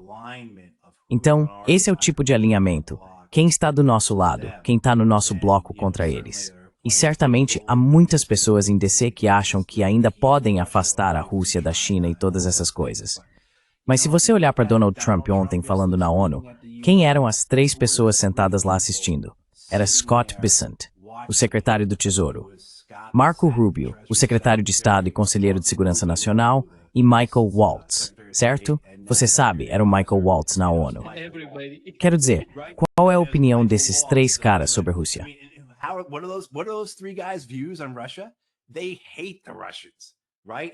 Eles odeiam os russos, certo? Então isso é algo que muitos de nós esperávamos, que Trump tentaria fazer algo com a Rússia e então as coisas não sairiam do jeito dele. E todas as pessoas ao redor dele que são anti-Rússia iriam dizer: Senhor presidente, foi um bom esforço, mas sabe, nós avisamos, você não pode conversar com esses caras, você não pode trabalhar com eles. O general Kellogg está ao fundo gritando sobre como vamos acabar com eles ou algo assim, né? Quero dizer, então sim, Trump vai junto com isso.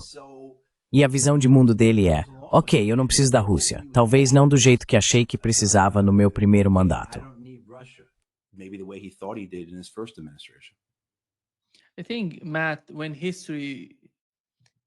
Eu acho, Matt, que quando a história falar sobre esses momentos que estamos vivendo, ela vai nos julgar com base em nossas decisões e no que estamos fazendo. E eu acho que nos últimos 2 dias, tivemos uma grande revelação vinda da Rússia sobre Trump. A Rússia disse que quer continuar cumprindo as restrições quantitativas do novo Tratado START. Isso é enorme. Sabe, depois de todos esses conflitos, envio de armas, lutando contra os Estados Unidos e europeus na Ucrânia, e tudo isso, eles estão tentando apresentar algo para trabalhar, para se envolver mais com o Ocidente.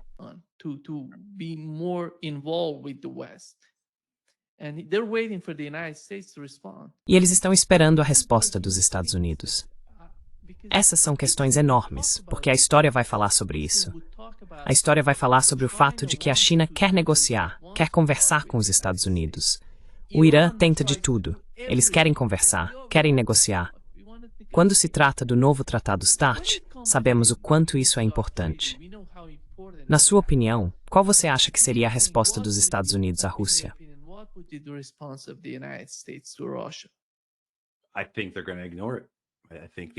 Acho que eles vão ignorar isso. Acho que os americanos vão ignorar isso. Espero em Deus que não façam isso. Espero que Trump resista à pressão que vai sofrer para ignorar e siga em frente dizendo sim, acordo, vamos estender. Espero que seja esse o caso. Não sei, Nima, é algo que preciso pesquisar. Acho se uma extensão como essa exige aprovação do Congresso ou não. Não sei. Se for esse o caso, ele não vai conseguir. Por um lado, há muito dinheiro prestes a ser ganho com o fim do ER.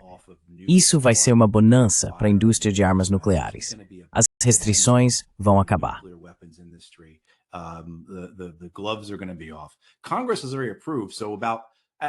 O Congresso já aprovou, então não sei os números exatos, mas cerca de metade da nossa frota de B-52 para cumprir o novo START não pode transportar armas nucleares, certo? Não podem transportá-las. E estamos trazendo um novo míssil de cruzeiro nuclear lançado do ar também. Então, cerca de metade dos nossos B-52 não está configurada para transportar armas nucleares. O Congresso, há alguns anos, aprovou uma lei de fato, determinando que, assim que o novo START expirar, esses B-52 que não são capazes de transportar armas nucleares serão imediatamente atualizados para poder carregá-las.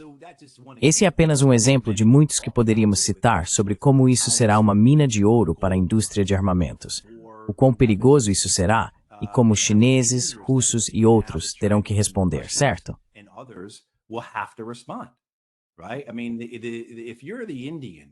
Quero dizer, se você for os indianos, por exemplo, com tudo o que está acontecendo, com tudo que eles viram, com as tarifas de 50%, essa guerra com o Paquistão e por aí vai, e todo o resto, você meio que sente que o que tínhamos no passado com os americanos, onde havia algum tipo de relação de trabalho, mesmo nos dias em que os indianos pilotavam caças soviéticos e coisas assim, eles faziam parte do movimento dos não alinhados e tudo mais, se bem me lembro.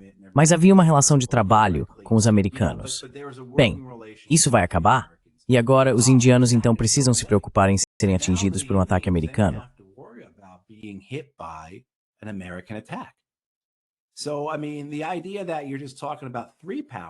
Então, quero dizer, a ideia de que você está falando apenas de 3 potências, e também dizer que realmente ocorre uma cisão entre a Europa e os Estados Small.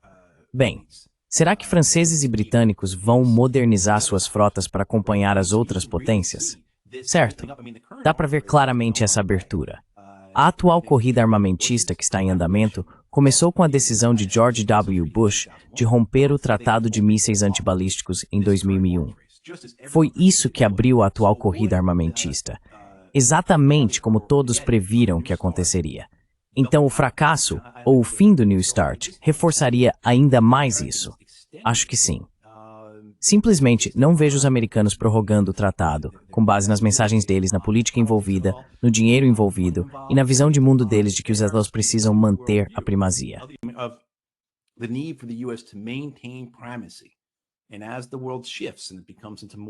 E à medida que o mundo muda e se torna mais dividido em blocos e tudo mais, com uma dinâmica cada vez mais de nós contra eles, e essa primazia fica ameaçada, não podemos nos dar ao luxo de, manter esse tratado, ainda mais quando os argumentos contra o tratado são tão falaciosos.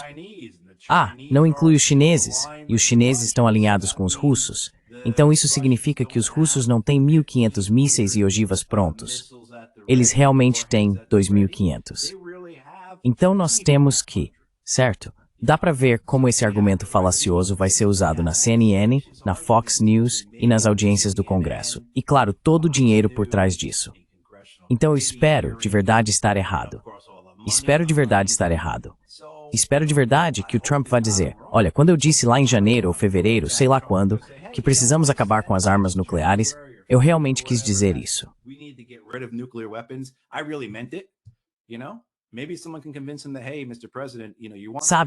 Talvez alguém consiga convencê-lo de que, olha, senhor presidente, você quer ganhar o Prêmio Nobel da Paz. Talvez esse seja o caminho, Mas eu não vejo isso acontecendo, porque simplesmente não... Veja, acho que muitos de nós, Dima, tínhamos esperança de que as conversas entre a Rússia e os Estados Unidos fossem além da questão da Ucrânia, que envolvessem questões estratégicas muito maiores e mais amplas. Por exemplo, as bases de mísseis americanas na Romênia e na Polônia. Nem chegamos perto. Nem chegamos perto disso. Então, esse é mais um motivo pelo qual duvido que os americanos aceitem a proposta dos russos aqui e a estendam por mais um ano. Seria simples, seria fácil, não mudaria nada. Mas simplesmente não vejo isso acontecendo.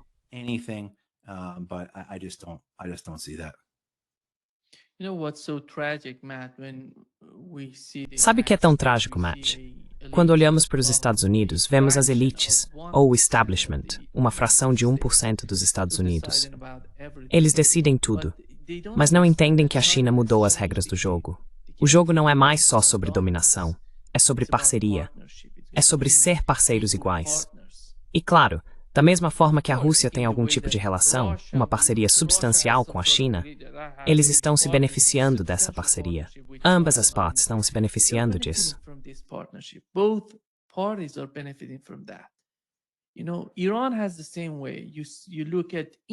Você sabe, o Irã é do mesmo jeito. Olhe para a Índia, como você mencionou. A Índia está se aproximando da China e da Rússia, do BRICS. Eles não seguem, eles não querem dominar. Eles não querem essa primazia, como você mencionou. A China não quer isso. Você não vê esse comportamento neles. Isso muda o jogo. E os Estados Unidos precisam mudar seu comportamento, porque esses países, eles tentaram tanto convencer a Índia. Até o Blinken disse, saia do BRICS se quiser um relacionamento melhor. Quão estúpido é pedir para a Índia fazer isso?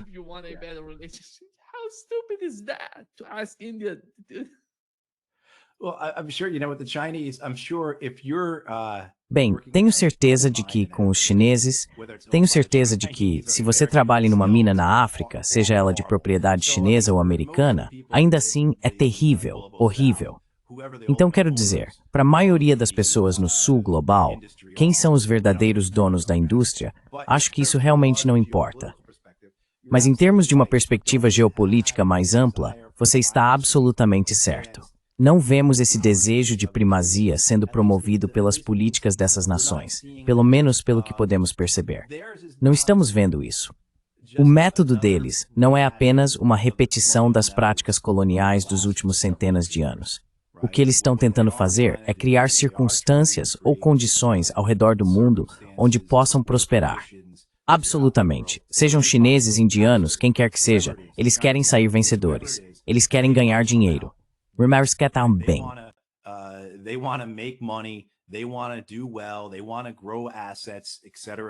Eles querem aumentar os ativos, etc, etc, etc.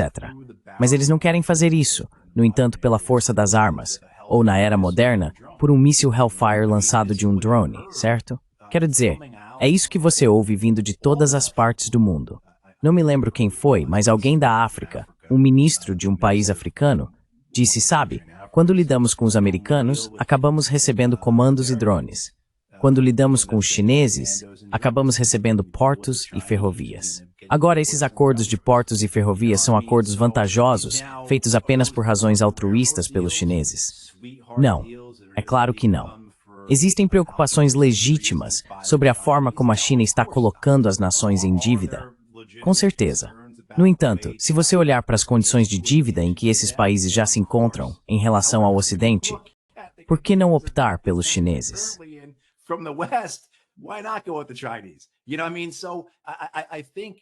Sabe o que quero dizer? Então, acho que como você disse, esses países estão encarando seu papel no mundo, sua ordem, sua posição, de uma forma que é, claro, certamente voltada para seus próprios interesses, mas que também traz benefícios mútuos. Há benefício mútuo porque eles entendem que é assim que se cresce, é assim que se prospera, é assim que se fortalece. Não é desperdiçando recursos em guerras ou mantendo ditadores ineficientes e corruptos no poder só para garantir que sua cor esteja no mapa, certo? Então, toda essa ideia de estratégia de tabuleiro de xadrez, eles simplesmente não enxergam dessa forma, porque não faz sentido.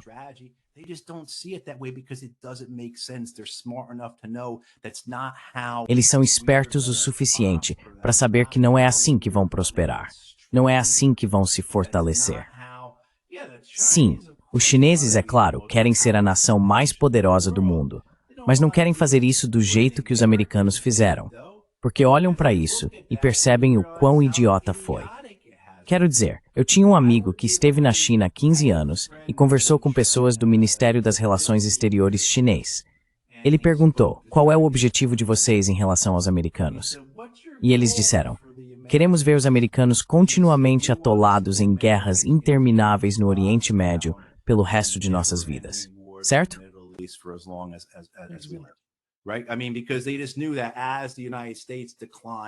Quero dizer, porque eles simplesmente sabiam que à medida que os Estados Unidos declinavam, por causa de todos esses fardos, todos esses pesos, pedras amarradas ao pescoço da América, assim como a perspectiva americana de que a força vem de vencer batalhas no exterior, o que é um absurdo. Não vencemos uma guerra em 80 anos, e fizemos isso com outros, não sozinhos, certo? A força vem do que é interno ao seu país, seu povo, seus recursos, sua infraestrutura, sua educação. Eles entendem isso. Então, sim, eu sei que é enlouquecedor como americano assistir a isso porque é tão fácil de ver.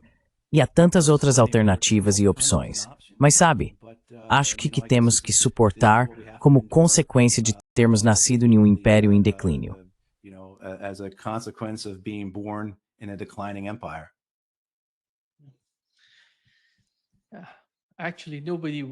Sim, na verdade, ninguém quer isso. Matt, tenho certeza de que as pessoas no Irã, na Rússia, na Índia, querem algum tipo de equilíbrio entre o Oriente e o Ocidente. Todo mundo quer isso, mas infelizmente, aquelas pessoas nos Estados Unidos jogam um jogo de soma zero. Isso mesmo. this is Esse é semente extremamente destrutivo para os Estados Unidos e para o mundo, na minha opinião. world, in my opinion. Right. And that zero-sum mentality. Certo. E essa mentalidade de soma zero é a visão definitiva dos americanos em Washington, D.C. e em Nova York. Seja no establishment de política externa, nos círculos de inteligência militar, nos círculos políticos, na indústria bancária ou na mídia. Você sabe, se assiste a CNN ou a MSNBC, ou lê o The Times ou The Journal, fica claro que é uma visão de soma zero. Se os Estados Unidos ganham algo, então alguém perde, e vice-versa. E se nos Estados Unidos você expressa algo diferente disso? Se você dissesse, meu Deus, se estivesse em DC e se levantasse no meio de uma conferência em um think tank e dissesse, o grande tabuleiro de xadrez do Zbigniew Brzezinski é uma bobagem. Brzezinski's grand chessboard is garbage. They chase you out with pitchforks and torches. They chase you. Eles te expulsam com forcados e tochas. Sabe, eles te perseguem pela Memorial Bridge. Quero dizer, isso se tornou tão profundamente enraizado em quem somos como povo que nem é mais uma questão de interesse. É apenas ganância nua e cega. Nós queremos, e mais ninguém pode ter, porque é assim que somos. Nem se questiona se faz sentido. Se tivermos que gastar mais, se tivermos que desperdiçar mais, se tivermos que gastar 8 trilhões de dólares nas guerras do Iraque e do Afeganistão, então que seja. É isso que fazemos. E isso é muito perigoso para outros países. Eles precisam entender isso. Então acho que os russos têm que se preocupar com isso.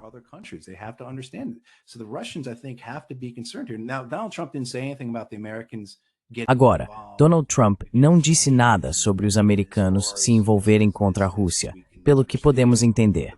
A política talvez seja apenas os americanos se afastando das negociações e depois vendendo armas para os europeus. Mas sabe, isso é o que eu teria dito ao Putin 3 anos e meio atrás. Você tem que ter muito cuidado com os americanos.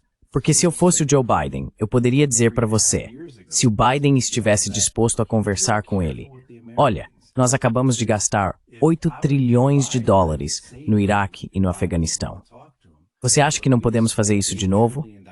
Você acha que não conseguimos repetir? Nós faremos.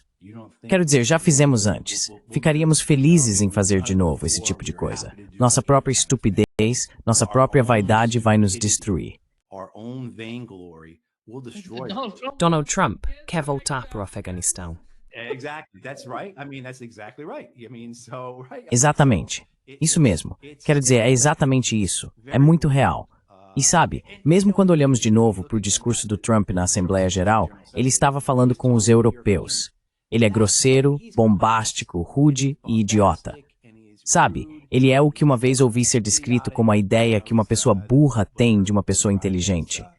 Quero dizer, esse tipo de coisa. Podemos fazer essas piadas e zombar dele e tudo mais, mas sabe de uma coisa? O que ele estava dizendo, falando com os europeus, de novo, grosseiro e rude e tudo mais.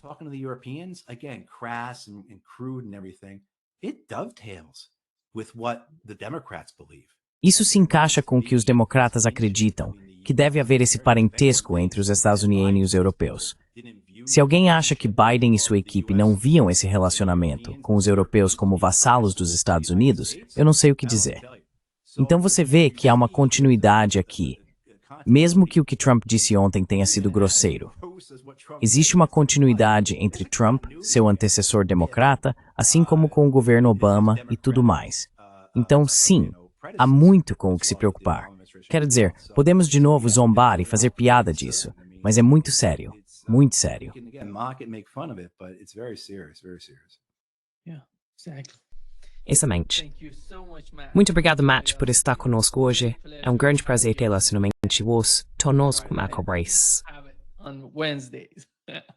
Quarta-feira às 2 horas, com certeza. Feliz por estar aqui.